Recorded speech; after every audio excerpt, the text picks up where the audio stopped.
Miles Jack yesterday saying, yeah, I want championships. I mean, obviously the individual players that's on there. I mean, they're household names, but I say just the organization, just the history behind defense as a whole, being a part of the Steelers. I think it's just an expectation, and it's a mentality that you have to be a part of this. So I'm just super eager to just play ball and just make plays and contribute and just. That's really all I want to do is just help the Steelers win the championship. That's it. Miles Jack yesterday speaking on a Zoom call with the Pittsburgh media. 4 days in now. 4 days in to NFL free agency. How has your perception and maybe even your expectations changed? Because we try not to put too much stock into the offseason, right? We don't want to be the Cleveland Browns fans of 2 years ago who, like I said, thought they had won the Super Bowl in the offseason.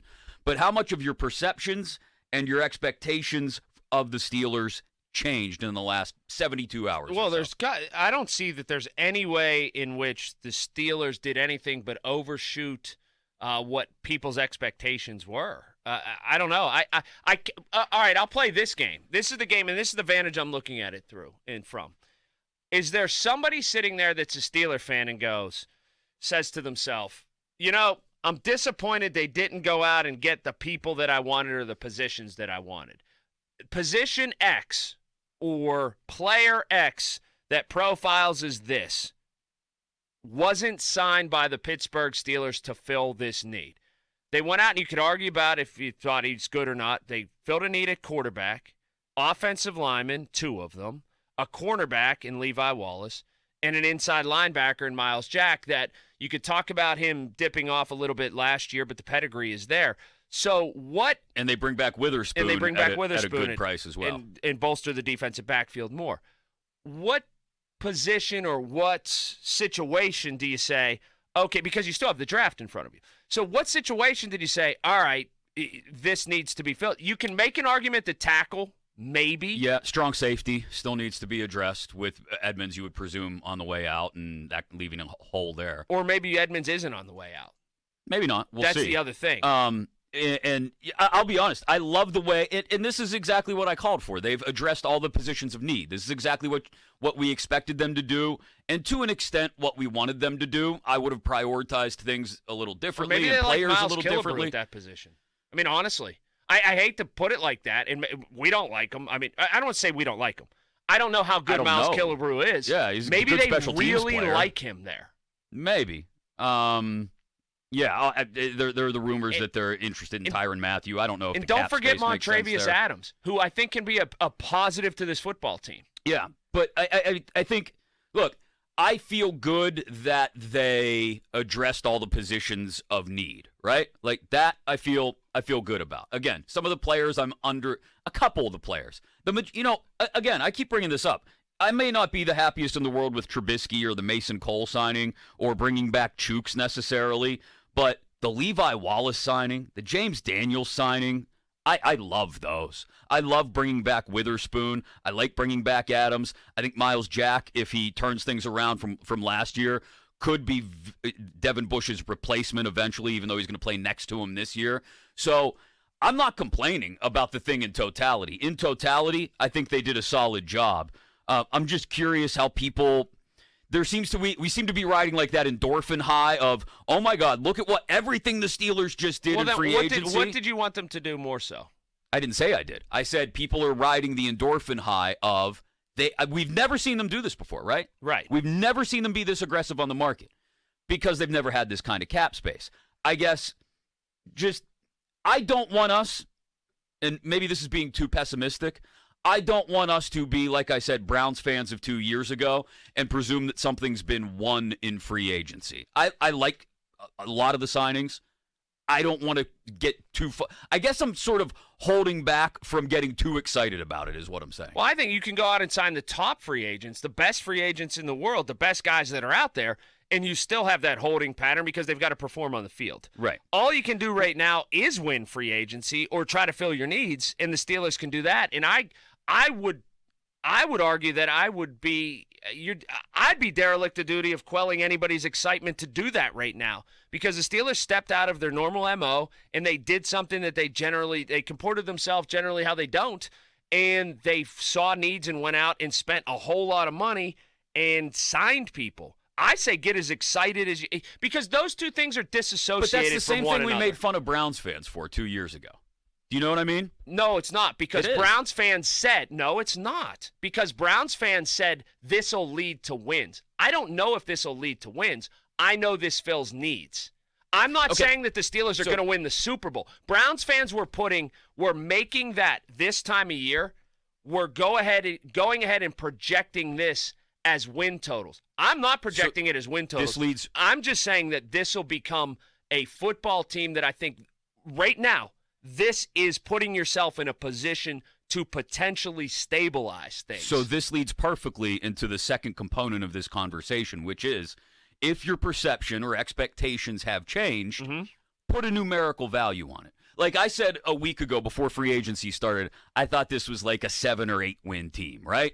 Now I think it's an 8, maybe a 9 win team. I think they added a win over the last 5 days. I think they added a win, and I think they added potentially a franchise quarterback if he plays well next year. And a long-term, they added potentially a long-term solution at quarterback. And if not, they got somebody to come in here for a trial year and then really scrap it and draft a long-term quarterback. For me, it just keeps coming back to the quarterback position in all of these free agent signings. I'll happily eat crow if Mitch Trubisky comes here and they unlock something that makes him look like he was when he was playing some of his best football. It wasn't week to week, but some of his best football in the first couple years of being a starter in Chicago. And he did. There's a 6-touchdown game in there. He had some really nice performances. I'm not saying Mitch Trubisky is bad, so to speak. I don't believe he's a franchise quarterback. I think he's the bridge guy. Okay, that's fine. That's all well and good. You're not paying him a ton of money. But I just believe any dollar spent above absolute zero to acquire a bridge quarterback was more than you had to spend because you already, as we had talked about all offseason, had your bridge guy in place for a year maybe, or 2 if you had to. But they did, and I don't want to, it's kind of bordering on a tired conversation, but what if the Steelers don't think that Mason Rudolph is as good as you think that he is, and they look to improve?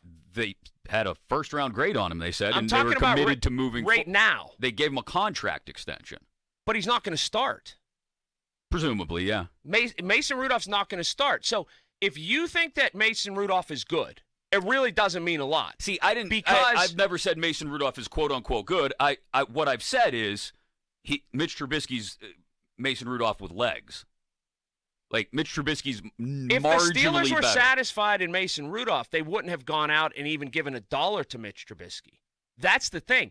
And they're not satisfied with just trying to get through the year. Like, fans are satisfied with, okay, try. The Steelers and the guys that are in that front office are employed and have a purpose of trying to find and mine talent and get better at every single position, every single one.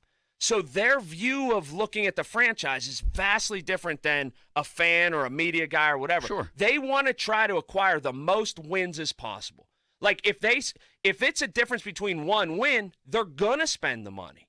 They don't look at it like, all right, if we just throw Mason out there, we'll perhaps get a better draft pick. They don't look at it through. Yeah, they're charged with the duty of trying to win as many games as possible. And I wouldn't want them to look at it any differently. But so it's obvious to me that they think that Trubisky's a better quarterback than Rudolph, or they wouldn't have brought him here. And that's fine. That's their assessment. They're the professionals, right? It's their job.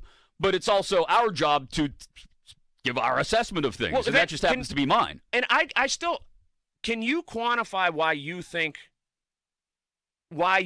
that Mason Rudolph is as good as Mitch Trubisky with a good hard number?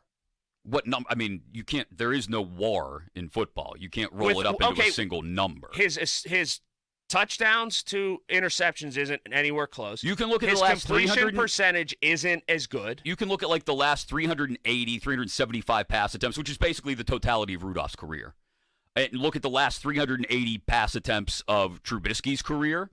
And the numbers are nominally better. I mean, a slightly higher completion percentage, slightly better touchdown ratio, interception ratio, I believe, is right around the same. And again, give the guy credit. I am excited to see what he can do when the pocket breaks down and he can make things happen on the move. when I look at the totality of the offseason and what I wanted to see them do, part of it was not, let's bring in a bridge guy to replace the bridge guy that we already had, even if it's only $5.25 or whatever the guarantee in millions of dollars. Hey, look, is. I don't think they got Tom Brady, but I'm not going to not be excited about Mitch Trubisky. I'm not until telling he anybody shows me not to be. I'm excited about it. I'm not telling anybody not to be excited. I was just asking the question, how excited are you? I'm damn excited about Mitch Trubisky. And, I think that there's a lot of Mitch Trubisky hate in this town. Honestly. And I don't understand why. I haven't seen any hate. I think that he might – and the other thing? I leave the door open that he might be a miserable failure. He might stink. But I'd rather find out. I don't think he's going to be either. I don't think he's going to be a miserable failure. I don't think he's going to win a Super Bowl. I don't think he's going to take them on a deep run into the playoffs. I think he's going to be somewhere right in the middle, which is what they had before, which was middling stuff. And they're right stuck smack dab in the middle like we've been for the last couple of years now. What I do think that he will offer, though, from a tactical and technical standpoint, is a better chance for Najee Harris in so much as he can get out of the pocket, he can boot a little bit, he can move, and he offers more of a threat, I think, in throwing the ball down the middle of the field some. And that being said, that all helps your run game. Well, the offensive line upgrade, specifically in James Daniels, and we'll see. I mean, it would be hard for Mason Cole to be worse than Kendrick Green if he's going to be the starting center. But those two, I think in particular, should improve the running game as well. And the totality of the offense, we'll see where it goes from there.